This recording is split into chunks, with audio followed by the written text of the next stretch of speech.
since I came to this country, I would always encounter someone who would always ask me, do you like dogs?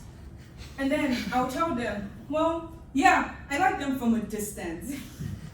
That's my very Nigerian way of saying, no, not really. I am well aware that I just became a villain in the eyes of a number of people in this room. But for context, I grew up in a Nigerian home where dogs were used for security. So when you hear a dog bark, that's a sign of danger, not a call to embrace. Yet, on one beautiful sunny afternoon, while standing at the bus stop, a couple walked by with their big, beautiful golden brown dog. And then I smiled at the couple and glanced at the dog. And when I locked eyes with this dog, something out of this world happened. I couldn't pull my gaze away from this dog. He kept staring at me, and I kept staring back at him. And the couple had walked by, but he kept turning around and slowing them down just to look at me. And so did I. I almost missed my bus because I could not pull my gaze away from his beautiful, kind eyes. We often hear theories about the possibilities of having lived past lives. The only way I can properly describe the depth of magnetic pull I felt while gazing at this dog is that if there was a past life, that dog and I, we were definitely a couple. We may have both been dogs, or we may have both been humans, or hell, we may have been cockroaches or worms, but we were definitely lovers. My name is Prisca Onyebuchi, and despite just calling a dog my past life lover, I promise you I am sane. But this pattern, it repeated itself last year. Back in high school, I was the math girl. I loved mathematics so much that I spent my afternoons teaching math to younger students and friends who struggled with it. Mathematics was my GPA booster. It was a core part of my identity. It was my thing. English, on the other hand, I hated it.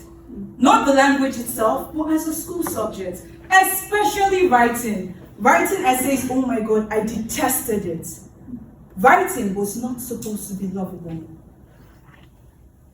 Yet, many years later, after graduating secondary school and after graduating university and sending hundreds of job applications and getting nothing back, I dedicated 50 days to building public proof of work. And somewhere in those 50 days, I remember writing the raw draft of a blog post about the time I took on the mission to start the next Khan Academy at 16 years old. Graduating high school was a bittersweet experience because I no longer dedicated my afternoons to teaching math, so I decided to start a math YouTube channel instead. I remember writing that blog post and then polishing it and then publishing it. Then I read it and reread it and reread it again. I could not pull myself away from this piece of art constructed so beautifully with letters. Once again, I felt that pull. The same pull I felt when I could not pull my eyes away from that golden brown dog, my once upon a time lover.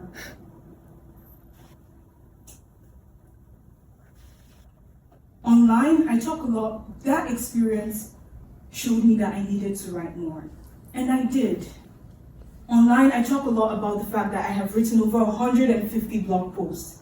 And on first glance, you may think it's all technical. But am I simply technical? Yes, I have a computer science degree. Yes, I love mathematics and economics. Yes, I lose track of time when building and directing my AI agents.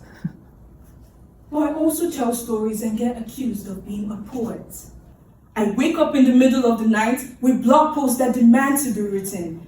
They are not words I simply write, they demand to be written. They have agency and they haunt me. Writing showed me that I have a story and a perspective worth sharing.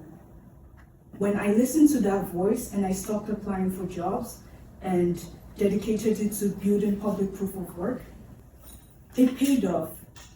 So after those 50 days, when that voice told me that if you can do this with words when you write, you can do this when you speak. So speak. I decided that there was no point arguing with that voice. Writing showed me that I have a perspective and a story worth sharing, and I refuse to let those stories simply be words on paper or a screen. I want to share them with my voice, and that is why I am here.